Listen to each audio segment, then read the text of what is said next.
সম্প্রতি আরব আমিরাতে ভয়াবহ ঝড়ে পুরো দেশটি অচল হওয়ার মতো পরিস্থিতি তৈরি হয়েছে।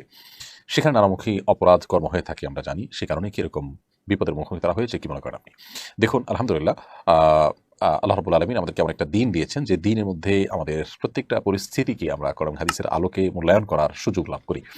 যেকোনো বিপদ-আপদ হবে, যেকোনো মুসিবত হবে, আ ঈমানদার সেই মুসিবতকে আ আল্লাহ তাআলার পক্ষ থেকে সতর্ক বার্তা হিসাবে দেখবেন। এটা একটা ঈমানদারের কমন একটা বিষয়। দুবাইয়ে বিশেষ করে আরব আমিরাতে দুবাইয়ে আপনার নানা রকমের অপরাধ কর্মের যে আপনার অবাধ সুযোগ রয়েছে।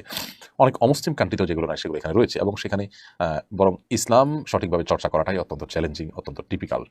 অন্যান্য অনেক অনাচার, অন্যান্য অনেক অশ্লীলতা, অন্যায়, হারামে লিপ্ত হওয়া খুবই সহজ। তো পুরো পরিস্থিতি আমাদের সবারই কমবেশি জানা। একটা মুসলিম প্রধান দেশের এরকম দুরবস্থা আমাদেরকে পীড়া দেয়, আমাদের কষ্ট লাগে। আমরা তাদের কল্যাণকামী হিসাবে আমাদের কাছে ভালো লাগে না। তো এরকম পরিস্থিতিতে এই আ যে ভয়াবহ বন্যা এবং প্লাবন দেখা দিল, ঝড়, জলোচ্ছ্বাস দেখা দিল, এটি আল্লাহর পক্ষ থেকে কোনো সতর্কবার্তা হওয়াটা অস্বাভাবিক নয়। যেটি হয়েছে সেটা যদি আরেকটু বেশি সময় ধরে হতো, আরেকটু বড় পরিসরে হতো, তাহলে ইতোমধ্যে তাদের যে সমস্ত মানে গর্বের ব্যাপার, তাদের সিস্টেমের উন্নত সিস্টেমের যে গর্বের বিষয়গুলো ছিল, এগুলো সবগুলো কিন্তু মুখ থুবড়ে পড়েছে এবং সবগুলো কিন্তু কলাপস করেছে।